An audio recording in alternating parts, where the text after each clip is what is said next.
Hi, and welcome back to Walk, Run, Soar.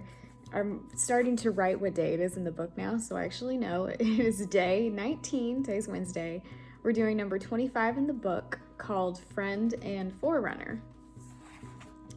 And today it has been raining all day. I think in the past 10 minutes it finally stopped. So hooray for that, but it's been raining all morning, so that explains all of this. And my dogs, yay, are tired from indoor activities, which for me is really hard to get them more out that way. But anyway, our verse is Matthew chapter 11, verse 11.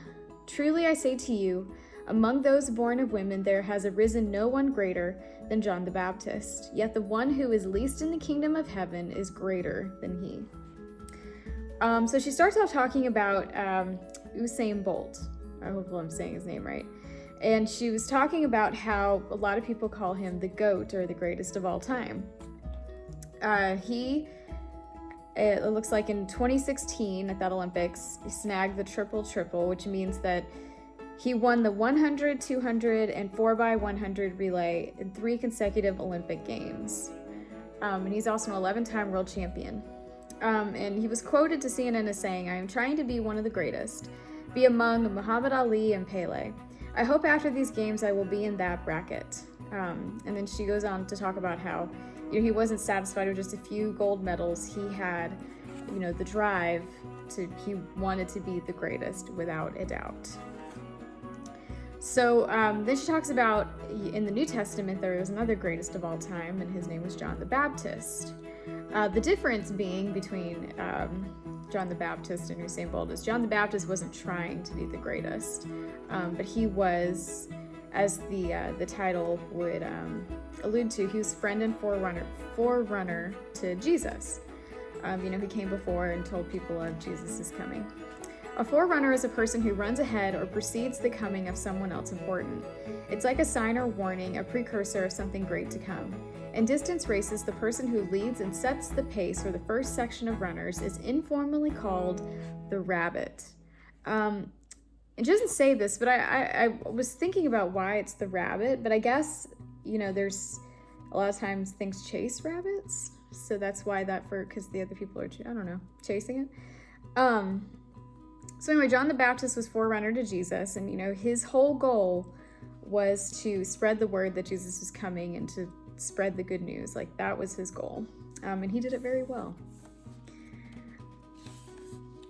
And when John was in prison at the time that Jesus came out, when he started his ministry, so John sent some of his disciples to find out if Jesus was who he said he was. And obviously John knew of Jesus prior to him starting his ministry because they were cousins. So, they knew of each other. But I guess up to that point, John didn't know that his cousin Jesus was the Savior. So he sent his disciples, and this, she points out, is a point where even John the Baptist, kind of showed a little bit of, not doubt, but maybe just wanted to double check, make sure that Jesus was who he said he was. And Jesus, in the verse that I shared at the beginning, is affirming that John is the GOAT of people of their time. Okay, so she says that John was the forerunner. He's born with and follows a clear life purpose to lead people to be disciples of Jesus, and how that was his calling, and it's our calling as well. But like John the Baptist, the goal is not to be the greatest of all time and win all the glory for ourselves, but to point others to the one who is to come in his glory.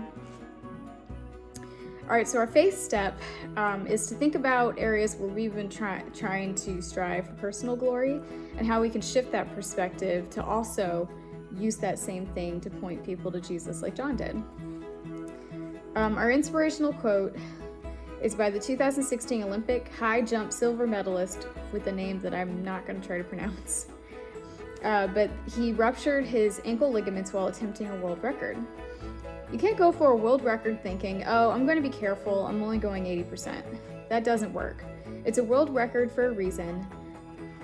Hopefully I didn't slur that just now. It's a world record for a reason, so you have to give everything you have despite what might happen later.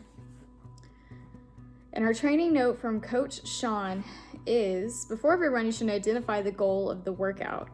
It could be to do a specific pace or to work on your leg turnover, develop power, or even it could be as simple as I'm going to take the easy, not look at my watch, and just enjoy the scenery around me.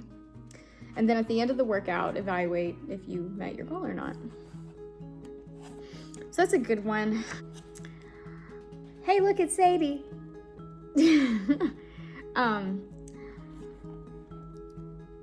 So I think that's really, I mean, that there's several verses that say this, that we should, and actually, I think I have it on my wall. Let me see if I can find it while I'm standing here.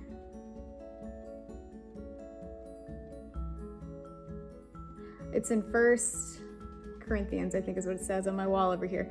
There's a verse, whatever you do, do it for the glory of God. I mean, whatever you do. And there's several other verses that talk to that, that everything we should be doing should point to Jesus. And I mean, I really feel like, I mean, I struggle with this too, that I can only really think of maybe a handful of people that really embody this idea.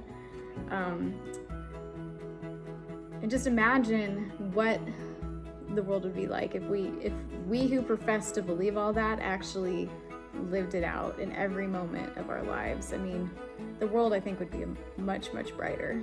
So something to keep in mind today, Wednesday. I hope it is not raining where you are, because this is just a dreary day today. But you've got to be thankful for the rain too, I guess, because it keeps our beautiful spring flowers, growing and all that. So we'll be thankful for it, although the sun is starting to pop out now a little bit.